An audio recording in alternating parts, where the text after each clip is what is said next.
my channel. Once again, this is Sir Tibulan, aka Boss Mike.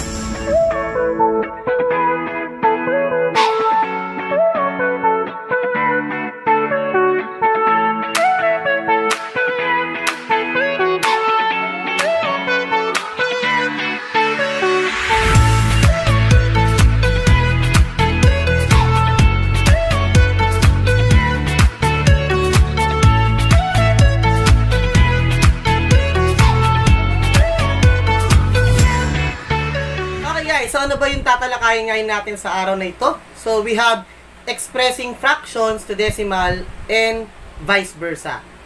So bago tayo pumunta doon, saan nga ba under si fraction at si decimal?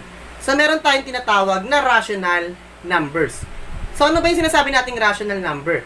So a rational number is any number that can be expressed in the form a over b, where a and b are integers and at the same time b must not be equal to 0. So, i-simplify natin yon. So, pag sinabi natin rational number, ito yung mga number na kung saan pwede natin siyang gawing fraction, pero dapat daw in the form of a over b. So, ibig sabihin, meron ka lang numerator, meron ka lang denominator na kung saan dapat ang denominator mo daw ay hindi equal kay 0. Okay. So, dito ngayon, kung mapapansin, meron akong mga examples ng rational numbers. So, syempre, maraming rational numbers. So, ito lang yung iilan doon sa mga rational numbers na meron. So, syempre, meron tayong para kay whole number or counting number. So, syempre, meron tayong 0.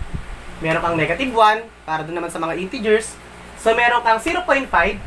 Na kung meron 0.5, so meron din naman tayong 0.4 na kung saan may bar. At 0.13 na meron ding bar yung 3. So, ito, ano tawag dito? Ito yung tinatawag natin terminating decimal.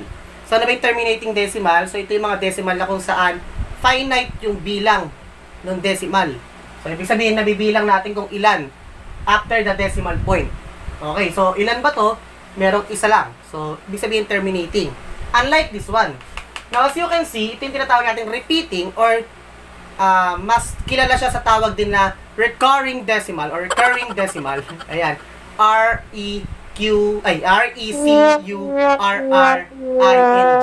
So, recurring decimal, or yung tinatawag nga natin repeating decimal, na kung saan, ang nauulit dito ay yung 4. Samantalang dito, ito rin naman ay repeating decimal, pero sa pagkakataong ito, meron siyang hindi nauulit. So, ang specific na tawag dyan ay mixed repeating decimal. At syempre, meron tayong mixed number, meron tayong proper fraction, meron tayong improper fraction, at syempre meron din tayo yung naka-square root symbol or yung mga merong radical. Now, bakit siya kinoconsider na rational? So, mamaya ipapakita natin. So, ang sabi natin, ang mga numbers na daw pwede mong gawing fraction, yun yung kinoconsider nating rational. So, paano ba natin ipapakita na ang 4 ay rational number? So, pwede mo kasing isulat ang 4 as 4 over 1. So, yun na yung A over B. Na kung saan ang 4 over 1 equal yan kay 4. Ano pa yung pwede? So, pwede rin siyang 8 over 2. Bakit? Kasi ang 8 over 2 ay 4 pa rin. A over B. At marami pang iba. So, pwede rin negative. Pero sa pagkakataong ito, kung negative ang gagamitin mo, dapat dalawang beses mag-appear yung negative. Isa sa numerator, isa sa denominator. So, pwedeng negative 4 over negative 1. Still, ang sagot pa rin dyan ay 4. So, marami pang iba. So, yun yung kay 4. So, syempre, yung 0, yun yung pinakamadali. So, tatandaan natin, ang hindi lang natin pwedeng gamitin dyan, na denominator, ay yung sarili niya, which is 0, kasi bawal po yun. So, pwede kang 0 over 1, 0 over 2, 0 over 3, or pwede rin 0 over negative 1, 0 over negative 2, 0 over negative 1 million. So, basta integer. Yung numerator at yung denominator. So, marami pa rin iba. Yan. Ilan ba yung dot ko? Sumobra pala ako isa. Okay. Now, paano naman yung... So, ito, mamaya ipapakita natin kasi ito mismo yung topic natin. So, dito muna tayo. So, paano natin ipapakita yung 1 and 1/3? So, yung 1 and 1/3 kasi, hindi naman siya nasa form ng A over B. So, ipakita na rin natin paano yung gagawin natin. So, ipapakita natin yan using improper fraction. So, meron ka 3 times 1 plus 1. So, meron kang 4 over 3. And then, pwede natin i-apply ito. So, multiply natin to by 2, by 2. So, meron kang 8 over 6. So, pwede rin 12 over 9 at marami pang iba ulit. Now, eto syempre, considered as rational na yan kasi nga A over B na, design with 5/4. Now, paano naman yung square root of 25? Now, kung mapapansin natin, ang square root of 25, sakto yan. Yan yung tinatawag nating rational square root. So, yung rational square root, sakto ngayon yung magiging sagot. Ibig sabihin, rational number yung sagot. 25. Anong number ba ang pwede dyan? So, square root of 25, pwede kang 5 or pwedeng negative. Ay, pwedeng 5, pwedeng negative 5. So, dalawa yung sagot natin. At ang 5, pwede natin i-consider na ganito ulit. 5 over 1, 10 over 2, 15 over 3, o ganun din yung negative 5. Pwede negative 5 over 1, negative 10 over 2.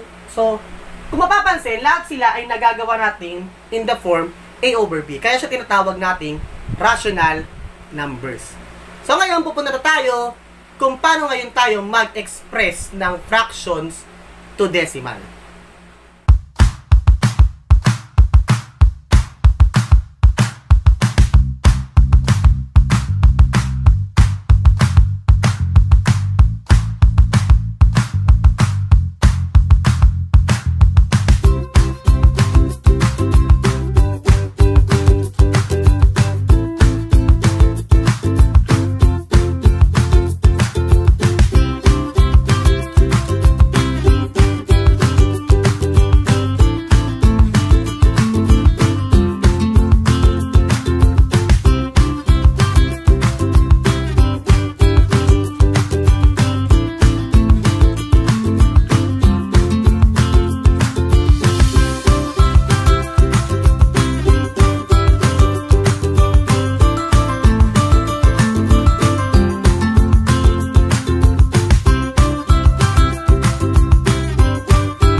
Examples natin ng mga fraction na kung saan ay i-express naman natin siya into decimal form. So, paano ba yung ginagawa natin? So, paano ba nag-express ng fraction to decimal? So, we simply divide the numerator by the denominator. Ganun na siya kasimple. So, sa pagkakataong ito, marami tayong makikita examples dito. So, meron tayong 5. So, i-identify ngayon natin yan kung terminating decimal ba ang lalabas or repeating decimal. Or yung tinatawag natin recurring decimal. So, the first